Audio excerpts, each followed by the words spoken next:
ఆ రిపోర్ట్ ఎంతసేపు చూస్తా బెదరు, డేటా డిలీట్ చేద్దామా?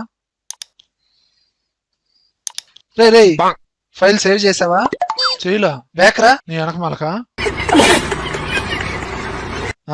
కంట్రోల్ జెడ్ కొట్టరా. కంట్రోల్ జెడ్ కొట్టే డేటా మళ్ళీ వచ్చింది. ఈ డేటాలో డూప్లికేట్ నేమ్స్ ని డిలీట్ చేయి. ఇందులో డూప్లికేట్ డేటా ఉందా బెదరు? కనపడట్లా. యూనిక్ ఫంక్షన్ ఉందిగా, డూప్లికేట్ డేటా కాకుండా యూనిక్ డేటా వచ్చింది. Equal to unique. ఈ డేటాని సెలక్షన్ చేశాను, ఎంటర్. అంతే. ఏందంతే? ఆడ చూడు. యూనిక్ ఫంక్షన్ కి యూనిక్ డేటా రావాలిగా బెదరు. రావాలి బెదరు, అది కూడా సింగిల్ కాలంలో. అది వల్ల కాదు బెదరు, వస్తుంది. రాదు, వచ్చింది. అయితే చెప్పు చెప్పు చెప్పు. ముందు ఈ డేటాని సింగిల్ కాలంలో కన్వర్ట్ చేయి. దానికి యూజ్ చేసే function equal to V stack. First కాలంలో డేటాని సెలక్షన్ చేయి, కామా సెకండ్ కాలంలో డేటాని సెలక్షన్ చేయి, క్లోజ్ చేయి. ఈ 2 కాలమ్స్ డేటా సింగిల్ కాలంలో కన్వర్ట్ అవుతుంది.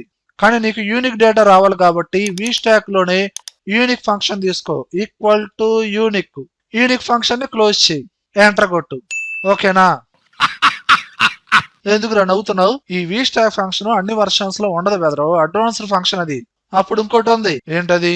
ఒక కాలం డేటాని కాపీ చేయి, వేరే చోట పేస్ట్ చేయి, ఇంకో కాలం డేటాని కాపీ చేయి, దాని కింద పేస్ట్ చేయి, ఈ మొత్తాన్ని కలిపి యూనిక్ ఫంక్షన్ అప్లై చేయి. ఎలా ఉంది? ఎంత బాగుందో.